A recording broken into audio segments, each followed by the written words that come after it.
भगवान काका, भगवान काका, भगवान काका। हजुर। काका नमस्ते।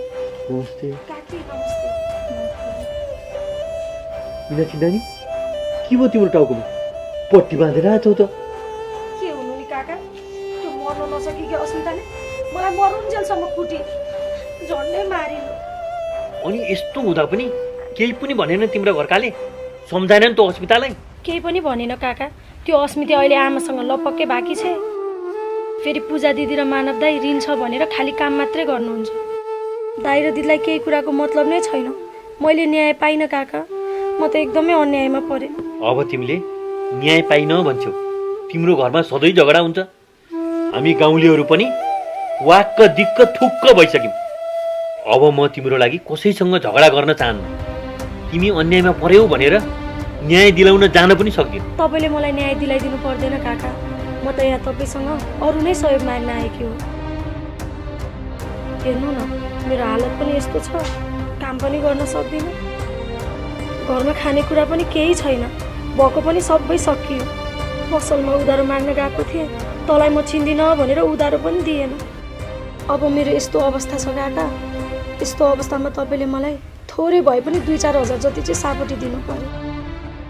पछि म सन्चो भइसकेपछि कमाएर हुन्छ कि जे गरेर हुन्छ, जसरी पनि तपाईँको पैसा तिर्छु।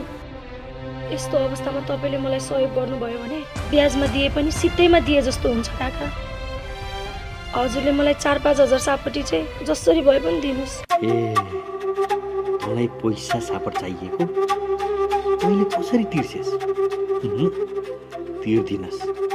कहाँ गएर काम गर्छेस्? तँलाई पैसा दियो भने पैसा फिर्ता आउँदैन। तँलाई पैसा दिनु भनेको कुकुरलाई हड्डी पैसो दिएको जस्तै हो। त्यो मलाई राम्रोसँग थाहा छ। काका, तपाईँले मलाई 2-4 हजार चाहिँ जसरी भए पनि मिलाइदिनु है। म त तपाईँकै आसमा तपाईँको दैलोसम्म आएकी छु काका। तपाईँले पनि मलाई दिनु भएन भने म त खान नपाएर बोकै मर्छु। घरमा पनि कसैले वास्ता गर्दैन।